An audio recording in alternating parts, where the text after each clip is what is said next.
میخائیل سے اپنی پہلی یاد تھی اسے میخائیل سے اپنی پہلی ملاقات۔ وہ ایک بہت چمکیلی اور خنک سی صبح تھی۔ بینک میں اس کی نئی جاب تھی۔ اس صبح وہ بھی بہت خوش تھی کیونکہ اس نے پہلے کسٹمر کو ہی اپنے بینک کی ایک نئی اسکیم میں شامل ہونے کے لیے کنونس کر لیا تھا۔ میخائیل اس کے سامنے براجمان ہونے والا دوسرا کسٹمر تھا۔ بینک کے مینیجر سے اس کے خاص تعلقات تھے، انہوں نے اسے خاص طور پر اطلس کی جانب بھیجا۔ وہ جس طرح آ کر بیٹھا تھا کم از کم اسکیم کے بارے میں جاننے کے لیے، تو اطلس کو کہیں سے سنجیدہ نظر نہیں آیا تھا۔ اس کی شوخ نظروں اور لبوں پر دبی مسکراہٹ نے اطلس کے اعتماد کو ایک پل کے لیے ڈگمگایا، مگر اسے اپنا کام تو کرنا ہی تھا۔ پورے 10 منٹ تک وہ اسے اسکیم کے بارے میں بتاتی رہی۔ اس دوران خاموشی سے تکتا میخائیل کتنی اچھی طرح کنوینس ہوا وہ اندازہ نہیں لگا سکی تھی، لیکن میخائیل اسے کنوینس کیے بغیر ہی اپنی زندگی میں کھینچ لایا، اور وہ سب بس ایک ماہ کے مختصر عرصے میں ہوا۔ میخائیل اس کی زندگی میں آنے والا پہلا اور آخری مرد تھا، لیکن اس کو میخائیل کے تمام افیئرز کی معلومات خود میخائیل نے ہی فراہم ہوئی تھی۔ اطلس کو کوئی حیرت نہیں تھی، مرد ایسے کام کرتے رہتے، جبکہ میخائیل سے اپنی پہلی ملاقات کو مد نظر رکھ کر اسے اندازہ ہو چکا تھا کہ وہ کچھ دل پھینک اور رنگین شخصیت کا حامل انسان تھا، مگر اطلس کو اس کی جانب سے کوئی خدشہ نہیں تھا۔ میخائیل کی محبت اور توجہ نے اسے بہت بااعتماد بنا دیا تھا۔ اسے میخائیل پر بھی پورا بھروسہ تھا کہ وہ اس کی جگہ کسی دوسری عورت کو نہیں دے سکتا۔ اس نے بہت عقل مندی کے ساتھ اپنی اور میخائیل کی معمولات زندگی کو ترتیب دیا۔ اس نے اپنے شوہر کو باندھنا نہیں تھا، مگر وہ اس سے اور اپنے گھر سے غافل بھی نہیں رہ سکتا تھا۔ وہ آفس میں ہو یا باہر کہیں، وہ ہمیشہ یاد رکھتا تھا کہ اس دنیا میں اس کا ایک گھر ہے، اس گھر میں ایک پیار کرنے والی بیوی ہے جس کے لیے وہ ساری دنیا سے زیادہ اہمیت رکھتا ہے۔ میخائیل بہت سوشل تھا، اس کا فرینڈ سرکل بہت وسیع تھا۔ اطلس نے غلطی سے بھی اسے اپنے فرینڈ سرکل سے دور کرنے کی کوشش نہیں کی۔ میخائیل کو پارٹیز اور دوستوں کے ساتھ گیٹ ٹوگیدر پسند تھا۔ سوشل کبھی نہ ہونے کے باوجود اطلس نے اس کی پسند کا احترام کیا۔ میخائیل جہاں جہاں اسے رکھنا پسند کرتا وہ اس کے ہم قدم رہتی۔ شادی کے بعد میخائیل کی وجہ سے اس کی سوشل لائف بہت اچھی ہو گئی تھی۔ ازدواجی زندگی میں بھی ان دونوں کے درمیان ذہنی ہمآہنگی تھی، اور اس میں زیادہ کوشش اطلس کی تھی۔ گھر ایک ایسی جگہ ہے جسے ایک مرد اپنے لیے جنت جیسا ہونے کے لیے خواہش رکھتا ہے۔ اطلس نے بغیر کہے اس کی خواہش کا خیر مقدم کیا تھا۔ یہ بات میخائیل بھی جانتا تھا کہ اپنی خوشگوار زندگی کے لیے ہی نہیں بلکہ روزمرہ کے معمولات میں بھی وہ اطلس کا محتاج تھا۔ وہ بہت لاپرواہ اور سست انسان بھی تھا۔ اس کے لباس سے لے کر جوتوں تک کا خیال اطلس ہی رکھتی تھی۔ بس اطلس نے بہت میں لگتا سیر تے چوکلانا تو انہوں پھر عزت پچنی نہیں میخائیل نو، جہاں تک مجھے لگ رہا ہے، باقی میں نے یہ ناول پڑھا نہیں ہوا۔ اچھا کھانا اور جم کر کھانا میخائیل کا شوق تھا۔ دوسروں کے ساتھ ہوٹلنگ کرنا، فاسٹ فوڈ، سی فوڈ، وہ سب پر فدا رہتا تھا، مگر شادی کے بعد ہر طرح کا اطمینان، نئی زندگی کی خوشی، کھانے پینے کے ڈسٹرب اوقات اور تلے بھنے چکنائی سے بھرپور کھانوں نے مل کر میخائیل کی صحت پر اپنے اثرات کچھ اس طرح چھوڑنے شروع کر دیے کہ اس کی سمارٹنس خطروں کی زد میں آنے لگی۔ دوست احباب اسے دیکھ کر چونکنے لگے۔ ان کے ریمارکس کے مطابق میخائیل اپنی اسوادی زندگی میں بہت خوش ہے۔ ہاں یہ سچ تھا، لیکن میخائیل کی پریشانی اپنی صحت کو دیکھ کر بڑھتی جا رہی تھی۔ نہ تو وہ اپنے کھانے پینے کے شوق کو مار سکتا تھا اور نہ ہی اپنے کسے ہوئے کسرتی جسم کو بے ڈھب ہوتے دیکھ سکتا تھا۔ وہ کسی قیمت پر خود کو گوشت کا پہاڑ بنتے نہیں دیکھ سکتا تھا۔ اطلس اور اس کی جوڑی کو سب رشک سے دیکھتے تھے۔ وہ جب اطلس کے نرم و نازک سراپے کو غور سے دیکھتا، اس کا ڈپریشن اور بڑھ جاتا۔ اسے یقین تھا کہ جتنی تیزی سے اس کے جسم پر غیر ضروری گوشت چڑھ رہا ہے، ایک دن بس یہ ہوگا کہ اطلس اس کے ساتھ شرمندگی کی وجہ سے گھر سے باہر نکلنا بھی پسند نہیں کرے گی۔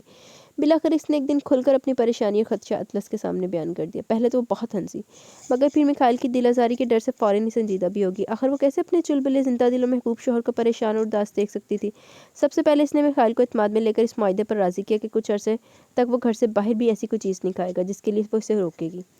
میخائیل کو یہ معاملہ اطلس کے حوالے کرنا ہی تھا۔ جانتا تھا وہ خود کو احتیاط پابندی سے نہیں کر سکے گا۔ بہت محنت سے کتابیں چھان کر اطلس نے غذائیت سے بھرپور مگر سادہ کھانوں کا ایک چارٹ تیار کر لیا تھا، اور پھر بہت سختی سے اس پر عمل بھی کرنا شروع کر دیا تھا۔ حالانکہ ان تمام کھانوں کا میخائیل کے حلق سے اترنا بھی ناممکن تھا، مگر اپنے متوقع موٹاپے کے خوف کے پیش نظر اسے جبر تو کرنا ہی تھا۔ صبر کے ساتھ آفس میں لنچ پہ اسے وہی کھانا کھانا پڑتا جو اطلس اس کے لیے بناتی۔ کبھی کبھی وہ بگڑ کر اطلس سے ہی الجھ پڑتا۔ اس کے لیے مشکل تھا اپنے من پسند کھانوں سے دور رہنا۔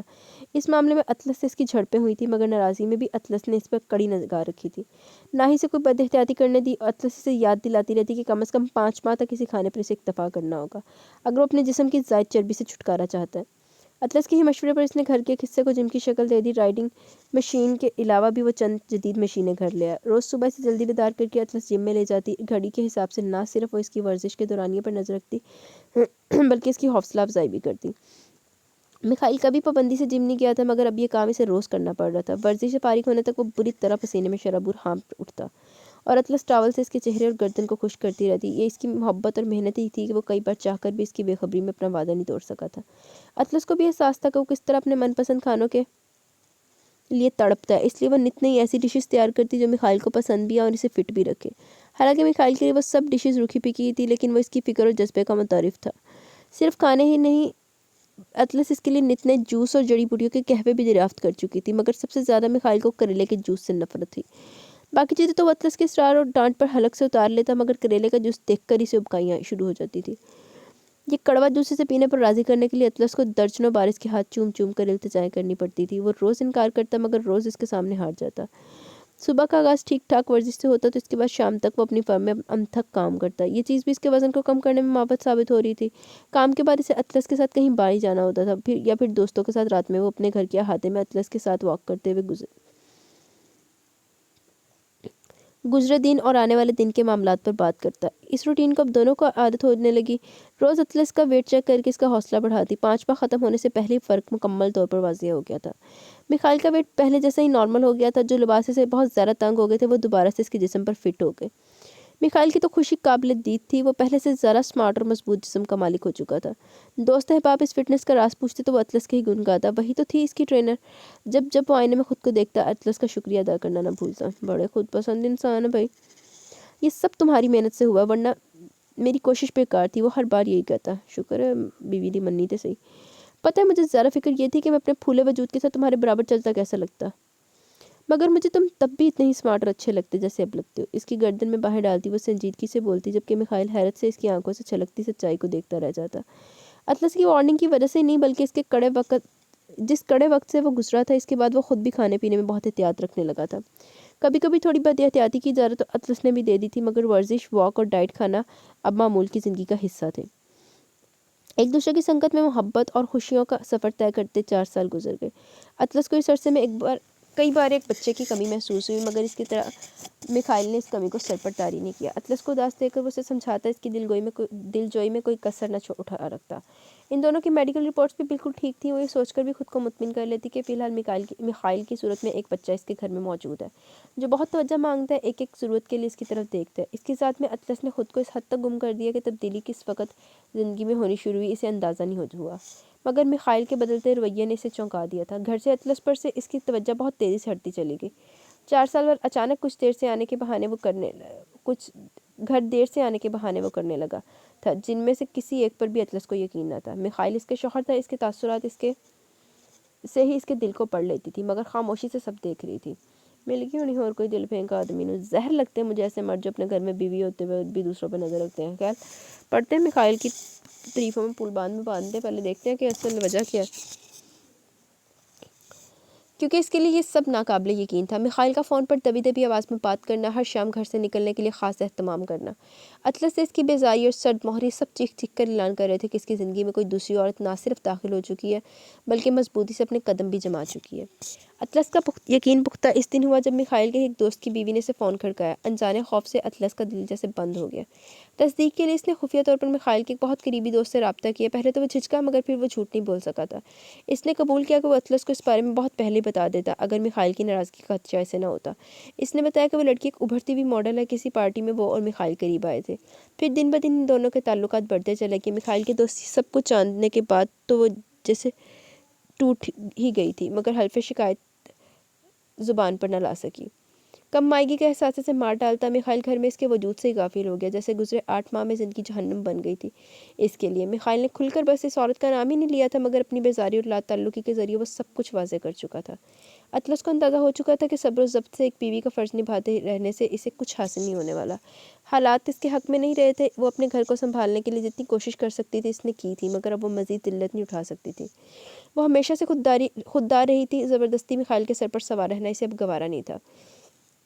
اس کی وفاداریوں کے بدلے میں اسے دھوکہ دیا گیا، صدمہ دیا گیا، اس کی عزت نفس مجروح ہو رہی تھی۔ اس کے برداشت کرنے کی حد ختم ہو رہی تھی۔ اس سے پہلے کہ وہ اسے اس گھر سے نکال دیا جائے، وہ خود اس گھر کو چھوڑ جانے کا فیصلہ کر چکی تھی۔ دور ڈھلانی راستے پر نمودار ہوتی گاڑی کی ہیڈ لائٹس نے اس کی سوچوں کا سلسلہ توڑا۔ آج وہ خود پر جبر کر کے بھی اس کے استقبال کے لیے دروازے تک نہیں جانا چاہتی تھی۔ دروازہ کھلا تھا اور پھر بند ہو گیا۔ اطلس کی اسپاٹ نظریں اس تک گئی تھیں، جو بہت تر و تازہ دکھائی دے رہا تھا۔ بلیو جینز اور بلو جینز کی فٹ جیکٹ میں وہ اس کی آئیڈیل قد و قامت بہت پرکشش دکھائی دے رہی تھی۔ ایک اچٹتی سی نقاب اس نے اطلس کی جانب نہیں ڈالی تھی، مگر اس کی پکار پر رکا۔ میں اس گھر سے جا رہی ہوں۔ اس کے سپاٹ لہجے نے میخائل کو ایک پل کے لیے حیران کیا۔ میں کل صبح ہی تمہارے ماں باپ کے پاس جا رہی ہوں تاکہ تمہاری بیوی کی حیثیت سے آخری چند دن میں ان کے ساتھ گزار سکوں۔ تمہاری مرضی۔ اس شان نے چکا تھا وہ اصلی لاپرواہی سے بولا۔ امید تو پوری ہے کہ تم زیادہ وقت نہیں لگاؤ گے۔ فون پر مجھے اپنا فیصلہ سنا دینا، چاہو تو تم میرا بیگ چیک کر سکتے ہو، میں تمہاری دیوی یا تمہارے گھر کی کوئی چیز ساتھ نہیں لے جا رہی۔ اس کے تلخ لہجے پر وہ کچھ نہیں بولا، بس عجیب سی نظروں سے اس کے بے رنگ چہرے کو دیکھتا کمرے میں چلا گیا۔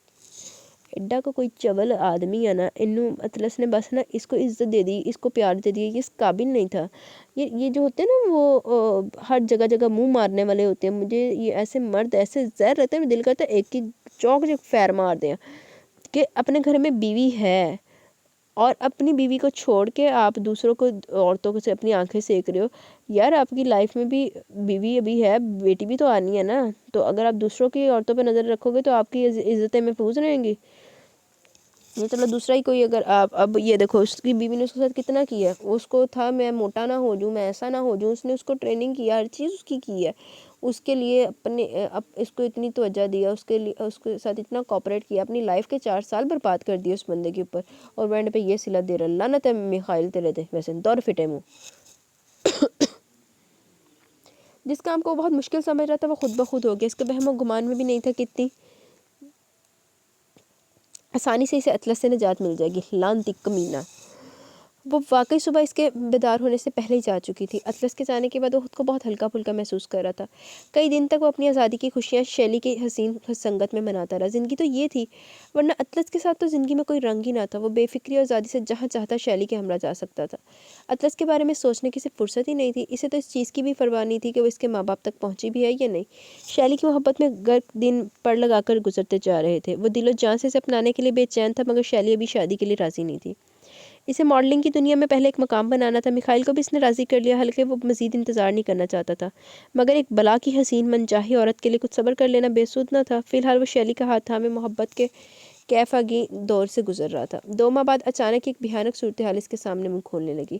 بہت احتیاط کے باوجود وہ شیلی کی نظروں سے اپنے پھیلتے وجود کو نہیں چھپا سکا تھا۔ سارا نشہ حرن ہونے لگا۔ شیلی نے اسے سختی سے ٹوکنا شروع کر دیا۔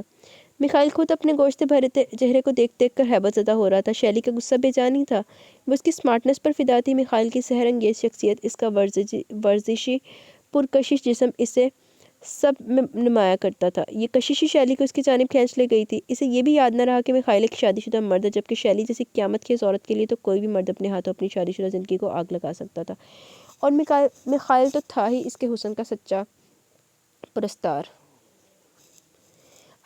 جی شیلی نو دیکھ کے زبان ہی باہر آ گئی۔ ہن سوندا میرے منہ چو چول آدمی۔ اطلس کے جانے کے بعد اس کی معمول کی زندگی اکثر بدل گئی تھی۔ ورزش، واک، کھانے پر کنٹرول، وہ سب کچھ بھول گیا تھا، مگر اسے اب ان معمولات کو پھر سے اپنانا تھا۔ دن رات وہ ہر ممکن کوشش کر رہا تھا، مگر اس کا وزن تھا کہ بڑھتا ہی جا رہا تھا۔ اس کا بگڑتا وجود شیلی کے لیے ناقابل برداشت تھا۔ تنگ آ کر وہ اسے وارننگ دے گی کہ اگر اس نے خود پر قابو نہیں پایا تو وہ اس سے کوئی تعلق نہیں رکھے گی۔ بے ڈول آدمی کی سنگت میں رہ کر وہ اپنا مذاق نہیں بنوا سکتی۔ شیلی کی وارننگ اور ناگواری نے اسے گہرا صدمہ پہنچایا، مگر وہ کوشش کر رہا تھا۔ باہر سے کھانے اس نے ترک کر دیے، جم میں زیادہ وقت گزارنا شروع کر دیا۔ اپنے ہاتھوں سے بنے بدمزہ کھانے کھا کر وہ تنگ آ گیا تھا، مگر وزن روز پر روز بڑھ رہا تھا۔ شیلی نے اسے 15 دن کی مہلت دی تھی، اس دوران وہ اسے بالکل نہیں ملی۔ 15 دن کی اس مہلت میں وہ ذرا بھی ویٹ کم نہ کر سکا، البتہ بڑھ ضرور گیا۔ 15 دن میں کئی بار وہ غصے میں باہر جا کر اپنے من پسند کھانے کھا گیا تھا، اور پھر سر بھی پکڑے بیٹھا رہا۔ اس کے دوست اس پر تنقید کرنے لگے، مگر اسے صرف شیلی کی فکر تھی، جسے شاید یہ امید تھی کہ 15 دن اس سے جدا رہ کر میخائل کا پھیلتا وجود سمٹ کر دوبارہ پرکشش ہو جائے گا۔ مگر 15 دن بعد جب وہ میخائل کے گھر پہنچی تو اس کی چیخیں نکل گئی۔ ہیبت زدہ ہو کر وہ اس طرح گھر سے نکل بھاگی کہ پھر نہ پلٹی۔ ذلت اور شرمندگی سے میخائل زمین میں گڑ گیا تھا۔ اپنے آپ کو کوستے ہوئے اس نے فون پر شیلی سے رابطہ کیا تو وہ 2 ٹوک انداز میں اس سے ملنے سے انکار کر چکی تھی۔ اس نے صاف کہہ دیا کہ اسے موٹے آدمیوں سے بیر ہے، اور میخائل اب اس قدر بے ڈھب اور بھدا ہو چکا تھا کہ وہ اسے اپنے قریبی برداشت نہیں کر سکتی، لہٰذا وہ اس سے کوئی تعلق نہیں رکھنا چاہتی۔ شیلی کی اس بے اعتنائی اور سنگ دلی نے اسے بالکل توڑ کے رکھ دیا۔ اس نے اپنے آپ کو گھر میں بند کر لیا، دوستوں سے ہر رابطہ ختم ہو گیا۔ وہ گھنٹوں بھوکا پیاسا پڑا رہتا، مجبوراً ہی پانی یا جوس استعمال کر لیتا۔ کئی دن اسی حالت میں گزر گئے۔ ہر روز وہ آئینے میں خود کو دیکھتا، مگر فاقوں نے بھی اس کے وزن میں کوئی خاص کمی نہیں آنے دی تھی۔ بس اس کی آنکھوں کے گرد سیاہ حلقے بن گئے تھے، چہرہ زرد ہو گیا، وہ اپنے آپ کو ہی پہچان نہیں سکتا تھا۔ وہ حسرت سے اپنے ان ملبوسات کو دیکھتا جن کو وہ پہن بھی نہیں سکتا تھا، نہ ہی خوش لباس ہونے کا اعزاز دوبارہ حاصل کر سکتا تھا۔ چہرے پر اضافی گوشت کی زیادتی سے اس کی تمام وجاہت چھپ گئی تھی۔ اسے پر مایوسی کے شدید دورے پڑنے لگے تھے۔ وہ خودکشی کے بارے میں سوچنے لگا۔ اس نے اپنے آپ کو گم کر دیا اور پھر ایک دن وہ اطلس کو یاد کر کے بچوں کی طرح پھوٹ پھوٹ کر بہت رویا۔ لعنتی آدمی، سیلفش کمینہ آدمی، جدو پڑھے تھے پئی تھے وہ یاد آ گئی۔ وہ اسے بتانا چاہتا تھا کہ وہ کتنا تنہا اور بے بس ہو چکا ہے، اس کا گھر بگڑ چکا تھا اور وہ خود کتنا بکھر گیا ہے، مگر وہ کس منہ سے اس سے بات کرتا۔ 6 ماہ گزرنے کے باوجود اس نے کبھی ایک فون کر کے بھی اطلس کی خیر خبر نہیں لی تھی، مگر اطلس کے علاوہ اور کوئی راستہ اسے دکھائی نہیں دے رہا تھا۔ اطلس کے ساتھ گزرے وقت کو یاد کرتا وہ پچھتاوے میں مبتلا تھا۔ اس سے معافی مانگنا چاہتا تھا، اس کی باہوں میں چھپ کر واپس اپنی جنت میں جانا چاہتا تھا، مگر جب وہ آئینے میں خود کو دیکھتا تو ایک اور عذاب میں مبتلا ہو جاتا۔ اگر اطلس نے بھی اسے دھتکار دیا تو وہ سچ میں مر جائے گا، مگر اس کا دل بار بار یہی کہتا کہ اطلس کے لیے وہ ہر حال میں قابل محبت ہے۔ اس کی محبت ہی تو تھی کہ وہ اسے دھوکہ دیتا رہا، بے وفائی کا مرتکب بنتا رہا، اور وہ سب کچھ جانتے ہوئے بھی یہ زخم دل میں لیے اطلس کتنی خاموشی سے اس کے راستے سے ہٹ گئی تھی۔ بس ایک مہم سی امید اور ندامت اس کے احساس میں گھیرے اس نے ایک دن اطلس کو فون کرنے کی ہمت کر ہی لی۔ ڈب کے مر جائے جے اطلس نے آسانی نہ معاف کر دیتا نا تو میں اینڈ تے اطلس کو بھی گالیاں نکالنی ہیں۔ فیصلہ کرنے میں تمہیں اتنا وقت کیوں لگا؟ جو کرنا ہے آپ فوراً کرو، آخر میں کب تک تمہارے ماں باپ کے سامنے جھوٹی مسکراہٹ چہرے پر سجائے رکھوں گی؟ اس کے کچھ سنے بغیر ہی وہ جس بے رخی سے بولی اس کی آنکھوں میں نمی اتر آئی۔ میں کتنے دن بعد تمہاری آواز سن رہا ہوں۔ اس کے بھرائی لہجے نے اطلس کو چونکایا تھا۔ مجھے معاف کر دو، میں نے تمہارے ساتھ جو زیادتی کی مجھے اس کی سزا مل چکی ہے۔ تم جیسی بے غرض محبت کرنے والی بیوی کو دھوکہ دینے کا یہی انجام ہونا چاہیے تھا۔ تم بھی جو چاہے سزا دے دو، مگر بس تم میری زندگی میں واپس آ جاؤ۔ تمہارا دماغ تو ٹھیک ہے؟ اطلس چیخ اٹھی تھی۔ تمہاری زندگی میں حیثیت کیا رہی ہے میری؟ مجھے نہ تم پر اعتبار اور نہ تمہاری کسی بات پر۔ تمہیں شیلی مبارک ہو، تم اس جیسی عورت کے قابل ہو۔ وہ میری بھول تھی، تمہاری جگہ کوئی دوسری عورت نہیں لے سکتی۔ میں بھٹک گیا تھا، بس اسے میری پہلی اور آخری غلطی سمجھ کر مجھے صرف ایک موقع دے دو۔ میں تباہ ہو چکا ہوں، صرف تم ہی مجھے سنبھال سکتی ہو۔ لعنتی آدمی، دوگلا کمینہ، ہونے یاد آ گئی ہو تو جا ذرا اطلس دے کول۔ تم اپنی ضرورت کی خاطر میری طرف واپس آنا چاہتے ہو، تم میں خود غرض انسان ہو۔ اطلس کا لہجہ کمزور تھا، مگر میں اب خود غرض نہیں رہا، کیونکہ میں تمہیں مجبور نہیں کروں گا۔ بس ایک بار مجھ سے مل کر تم خود فیصلہ کر لو۔ میں اب تمہیں اپنی زندگی سے الگ کرنے کا حوصلہ نہیں رکھتا۔ تم مجھ سے نہ ہی ملو تو بہتر ہے۔ اب میں تمہیں پہلے سے زیادہ بدصورت نظر آؤں گی۔ شیلی کے حسن کے مقابلے میں میرا وجود تمہیں بے ڈھا بھی نظر آئے گا۔ مت لو اس کا نام بار بار، مجھے اس سے نفرت ہے، میں اس پر لعنت بھیج چکا ہوں۔ اس نے نہیں، قدرت نے مجھے ٹھوکر ماری ہے۔ مجھے یاد آ گیا کہ تم میری بیوی ہو، تمہارے بغیر میرا ایک قدم بھی چلنا دشوار ہے۔ یہ حقیقت میں اب کبھی نہیں بھولوں گا یار۔ بس ایک بار مجھے اپنے پاس آنے کی اجازت دے دو، اس کے بعد جو تمہارا فیصلہ ہوگا میں قبول کر لوں گا۔ اس کے پہلے جذباتی اور پھر التجائی لہجے نے اطلس کو مزید کمزور کر دیا۔ ٹھیک ہے، کب آ رہے ہو؟ 2 دن بعد۔ تمہیں یاد ہے 2 دن بعد کون سا دن آنے والا ہے؟ وہ پوچھے بغیر نہ رہ سکا۔ مجھے اب کچھ یاد دلانے کی کوشش مت کرو، اطلس نے بجھے لہجے میں اتنا کہہ کر فون بند کر دیا۔ کمینہ آدمی، چول آدمی، بے غیرت آدمی۔ 2 دن میں وہ خود کو ذہنی اور اعصابی طور پر سنبھالنے کی کوشش کرتا رہا۔ پچھلے 2 سال سے وہ اطلس کے ساتھ ویلنٹائن ڈے اپنے ماں باپ کے ساتھ گزارتا آ رہا تھا، جو شہر سے دور اپنے فارم ہاؤس پہ رہتے تھے۔ اس کے دیگر بہن بھائی بھی اپنی اپنی فیملیز کے ساتھ پہنچ جاتے تھے۔ اس دن طرح ویلنٹائن ڈے کی وجہ سے سب کو ایک جگہ ساتھ مل بیٹھنے کا بہانہ مل جاتا تھا، جو کہ عموماً مصروفیات کے باعث عام دنوں میں ناممکن ہوتا۔ تیسرے دن فارم ہاؤس کے لیے نکلتے ہوئے بہت کنفیوز اور سہما وسا تھا، مگر اپنی ڈوبتی ناؤ بچانے کے لیے اسے سب کے سامنے ساتھ اطلس کا سامنا بھی کرنا ہی تھا۔ سب کے لیے پھول اور تحائف لے کر جس وقت وہ فارم ہاؤس میں پہنچا شام ہو چکی تھی۔ سب باہری کرسیوں پر جمع اس کا انتظار کر رہے تھے۔ اس کے ماں باپ اور باقی سب اس کی صحت دیکھ کر پہلے تو دنگ مگر پھر بہت خوش ہوئے۔ میخائیل اندر ہی اندر بہت شرمندگی محسوس کر رہا تھا، اپنے بگڑے وجود کے ساتھ ان سب کا سامنا کرنے سے بہت کٹھن محسوس ہو رہا تھا۔ اطلس اس سب کے درمیان اسے دکھائی نہیں دی۔ کسی استفسار سے پہلے اسے اطلس کی طبیعت کی ناسازی کی اطلاع مل گئی تھی۔ اس کے بعد تو وہ رک نہیں سکا۔ وہ اتنا وقت گزر جانے کے بعد آج اسے دیکھے گا، بے تابی سے وہ گھر کے اندر چلا آیا تھا۔ دھڑکتے دل اور ٹھکرائے جانے کے لیے خود کو تیار کرتا وہ کمرے میں داخل ہوا۔ سامنے کھڑکی کے قریب کھڑی اطلس کو دیکھتے ہوئے اس کے قدم زمین میں جکڑ گئے تھے۔ آنکھیں حیرت اور بے یقینی سے جیسے پھٹ گئی تھی۔ دوسری جانب دنگ نظروں سے اطلس اسی کو دیکھ رہی تھی۔ اطلس تم؟ سر سے پیر تک اسے دیکھتا وہ گنگ ہوا۔ ایک خوشکن تبدیلی، نمایاں تبدیلی میخائیل کو اس کے سراپے میں دور سے محسوس ہو گئی تھی۔ یکایک ہوش میں آتا وہ تیزی سے اس کی طرف بڑھ گیا۔ پھول ٹیبل پر پھینکتا وہ اسے شانوں سے تھام چکا تھا۔ تم نے اتنی بڑی خبر مجھ سے چھپائی رکھی کیوں؟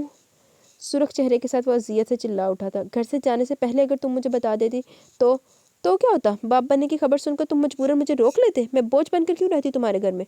اس کی بھرائی آواز پر وہ چند لمحوں تک اس کی ڈبڈبائی آنکھوں میں دیکھتا رہا، پھر بے اختیاری سے بازو میں بھر لیا۔ میں نے تم پر اور خود پر بہت ظلم کیا، میں بہت برا انسان ہوں، اگر میں بے خبری میں کوئی انتہائی قدم اٹھا لیتا تو آج اسی وقت خود کو گولی مار کر ختم کر دیتا۔ کاٹ دے 2 گولیاں، میں بھی تینوں مارا نہیں چول آدمی۔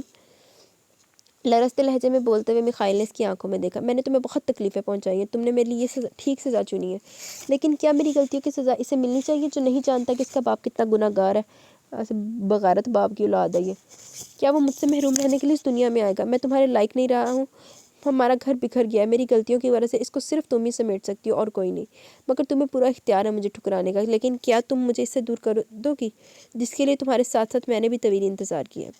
اس کے نم ناک لہجے اور آنکھوں میں چمکتے آنسوؤں نے اطلس کے دل کو بہلا دیا۔ میں نے پہلے بھی تم سے کہا تھا کہ تم ہر حال میں مجھے عزیز ہو، ہم بوڑھے ہو جائیں گے تب بھی میں تم سے اتنی محبت کرتی رہوں گی، اور یہ کیا حال بنا رکھا تم نے اپنا؟ میری غیر موجودگی میں کیوں اتنی بد احتیاطی کہ اب بڑھتے وزن کی وجہ سے پریشان ہو کر اپنی طبیعت بھی خراب کر بیٹھے ہو؟ اس کی پیار بھری ڈانٹ پر میخائیل نے ہاتھ کی پشت سے اپنی آنکھ سے ٹپکتے قطرے کو چھپایا تھا۔ سب کو میرا بڑھتا وزن ہی نظر آیا، تمہارے علاوہ کسی کو نظر نہیں آیا کہ میں بیمار بھی ہوں۔ اس کے زخمی لہجے پر اطلس نے دھیمی مسکراہٹ کے ساتھ اس کے چہرے کے گرد ہاتھ رکھا تھا۔ جب میں ہوں تمہارے اندر جھانکنے کے لیے تو پھر یہ بچوں جیسی شکایت کیسی؟ مجھے سمجھ نہیں آتا کہ اگر تم اور تمہاری اولاد دونوں مل کر جانے میرا کیا حشر کرو گے؟ مجھے تو ہول اٹھ رہے ہیں کہ تم نے گھر بھی پلٹ کر رکھ دیا ہوگا۔ اب میں خود کو سنبھالوں گی یا تمہیں ٹریک پر لاؤں گی یا خود کو سدھاروں گی؟ وہ پریشان ہو اٹھی تھی۔ ویسے اطلس دور فٹے منہ تیرے تے بھی ایڈا کچھ انہیں تیرے نہ کر بھی لیا تے تو پھر ہوندی نا وہ موٹاپا دے کے انہیں معاف کر دیتا، دور لعنت ہے ویسے تیرے وگی بندی نے چنگا ہویا پھر۔ تم کچھ مت کرو، بس مجھے معاف کر دو۔ اس کے ہاتھ تھامتا وہ مدھم لہجے میں التجا کر رہا تھا۔ تمہیں اپنی غلطی کا احساس ہو گیا، میرے لیے یہی کافی ہے۔ میں تم سے لڑائی جھگڑے کر کے خود سے تمہیں متنفر نہیں کرنا چاہتی تھی، تمہیں خود اس چیز کا احساس ہو تو کہ تم کیا کر رہے ہو۔ میں بس یہ چاہتی تھی، شیلی جیسی عورتوں کو صرف ظاہری چمک دمک ہی متاثر کر سکتی ہے، وہ تمہارے قابل نہیں ہو سکتی تھی۔ مجھے پتا تھا تم واپس آؤ گی، یہاں سب یہی جانتے ہیں کہ تازہ ماحول اور اچھی آب و ہوا کے لیے تم نے مجھے یہاں بھیجا، لہٰذا آپ خوش نظر آؤ اس سے پہلے کہ کسی کو شک ہو۔ وہ نرمی سے بولی۔ جو اتنی اچھی لڑکیاں ہوتی ہیں نا وہ مجھے شدید قسم کی زہر لگتی ہیں۔ کیا تمہیں واقعی میں میری اس بگڑی حالت میں قبول ہوں؟ وہ جانے کے بے یقین تھا۔ پہلے تم بتاؤ کیا میں تمہیں اس بے ڈھب بگڑے سراپے کے ساتھ قبول ہوں؟ زیر لب مسکراتی وہ اتنی حسین لگ رہی تھی کہ بے اختیار میخائیل نے اس کے خوشنما سر کو چوم لیا۔ میری نسل تم سے بڑھ رہی ہے تو میرے لیے تم سے بڑھ کر خوبصورت اور اہم کوئی دوسرا نہیں ہو سکتا۔ اس کی وارفتہ نگاہوں نے اطلس کو شرم سے سرخ کر دیا۔ میں بھی بس تمہاری نظروں میں اچھا لگوں، میرے لیے یہی کافی ہے، مجھے اب صرف تمہاری پرواہ ہے۔ لیکن میں چاہتی ہوں کہ جب تم اپنے بچے کے ساتھ باہر جاؤ تو سب تم دونوں کو بس دیکھتے رہ جائیں، ہم دوبارہ محنت کریں گے، بالکل فکر مت کرو، تمہیں واپس وزن گھٹا کر سمارٹ کرنے کی ذمہ داری میری ہے، بس تم خوش نظر آؤ، تم جس سانچے میں چاہو مجھے ڈھال دو۔ اس کے مسکراتے لبوں کو چھو کر وہ بولا تھا۔ اس ویلنٹائن پر میرے اور اپنے آنسوؤں کا جو تحفہ تم لائے ہو، اگلے ویلنٹائن پر میں ایسا تحفہ قبول نہیں کروں گی۔ اس کی خفت زدہ نظروں پہ وہ نادم تھا۔ ویلنٹائن کا تحفہ ہر بار میں تمہاری پسند سے تمہارے لیے لیتا ہوں، اس بار تنہا یہ کام کرنے کی ہمت نہیں تھی، مگر میں تمہارے لیے پھول کیسے نہ لاتا؟ مہکتے پھولوں کا ڈھیر اس کے حوالے کرتا وہ بولا تھا۔ تم جانتے بھی ہو ان پھولوں سے بڑھ کر خوبصورت تحفہ میرے لیے آج کے دن کوئی دوسرا نہیں ہو سکتا۔ پھول اپنے چہرے سے لگائے وہ خوشی سے کھل اٹھی تھی۔ Happy Valentine. اس کے گل رنگ چہرے پر وہ نگاہ نہیں ہٹا سکا۔ Happy Valentine to you. اس کی جگمگاتی آنکھوں میں دیکھتی وہ مسکرائی مگر پھر چونکی۔ باہر سب تمہارا انتظار کر رہے ہوں گے، ویلنٹائن کی یہ پوری شام کیا یہی تم تمام کر دو گے؟ فوراً باہر جاؤ۔ اس کا رخ دروازے کی طرف کرتی ہوئی یہ عجلت میں بولی۔ مگر میں باہر سب کے ساتھ اور تم یہاں؟ وہ متذبذب تھا۔ کوئی بات نہیں، رات کے کھانے پر ہم سب ساتھ ہوں گے، ابھی تم سب کے پاس جاؤ۔ ٹھیک ہے پھر تم تب تک آرام کرو۔ اس کے بالوں کو سہلا کر تاکید کرتا وہ باہر گیا تھا۔ خوش رنگ پھولوں کا ڈھیر باہوں میں قید کیے وہ کھڑکی کے قریب آ گئی۔ باہر شام بہت نکھری ہوئی تھی، سبزے پر بھاگتے بچوں کی چہکارے اور بڑوں کی مسکراتی آوازیں کانوں کو بہت بھلی لگ رہی تھی۔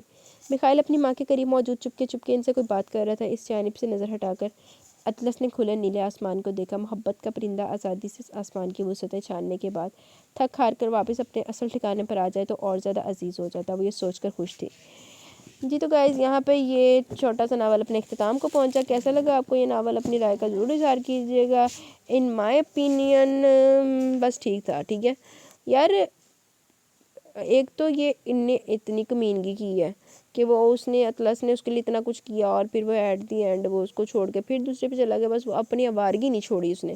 اور پھر اس کے بعد یار ٹھیک ہے فیمیل کو کمپرومائزز کرنے پڑتے ہیں اور ریالٹی میں کرتی بھی ہیں، لیکن یار ایٹ لیسٹ اس کو کچھ احساس تو دلاؤ نا۔ یہ کیا ریئلائزیشن ہوئی کہ وہ خود موٹا ہو گیا جی، اس کو ہر کسی نے دھتکار دیا تو اب وہ دوبارہ بیوی اس کو بغیر اف کیے اس کو ایکسیپٹ کر رہی ہے؟ یہ چیز تو غلط ہے نا۔ بیوی بھی ایک انسان ہے، ایک بندہ آپ کے ساتھ غلط کر رہا ہے، آپ کو دھوکہ دے رہا ہے، تو آپ کو دھوکہ دے رہا ہے تو آپ کا بھی تو بنتا ہے نا اس کو ایٹ لیسٹ کچھ پنش کرو، اس کو کچھ سزا دو، کوئی تھوڑا ٹائم سے دور تو رہ لو چلو، لیکن نہ جی اوتھے انہیں ایک دفعہ معافی منگی نہیں، تو اوتھے ہیروئن پگھل کے اندر قدماں دی دور بنی نہیں۔ خیر کیا کر سکتے ہیں، مرضی ان کی، اطلس دی تے دی میخائل دی۔ تو یہ ناول یہاں پہ اپنے اختتام کو پہنچا۔ آپ کو کیسا لگا؟ آپ لوگ اپنی رائے کا ضرور اظہار کیجیے گا، میں نے تو کھل کے کر دیا، آپ لوگ بھی کھل کے کر سکتے ہیں۔ باقی انشاءاللہ کل ملتے ہیں نیو ناول کے ساتھ۔ ابھی مجھے نا اس ویک یونیورسٹی سٹارٹ ہوئی، تو یہ روٹین کی ابھی کچھ سمجھ نہیں آ رہی، تو اسی لیے ابھی میں اپنی بھی کوئی روٹین نہیں سیٹ کر پا رہی ناولس کی نا۔ حالانکہ آج میں نے کچھ اور پڑھنا تھا، کچھ اور ریڈ کرنا تھا، لیکن میں نے کہا چلو سب سے چھوٹا کر لیتی ہوں، اوپر سے مجھے جب سے میں آئی ہوں ٹھنڈ لگی جا رہی ہے، کھانسی شروع ہوئی ہے، تو بس پھر میں نے کہا کوئی چھوٹا سا پڑھ لیتی ہوں، کیونکہ نہ ہونے سے کچھ ہونا بیٹر ہے، اس لیے میں نے یہ چھوٹا سا ناول پڑھ لیا ہے۔ تو باقی اتنا مڑا بھی نہیں سی، تو آپ لوگ اس کو سنیے گا، مجھے اس کے بارے میں ریویوز دیجیے گا۔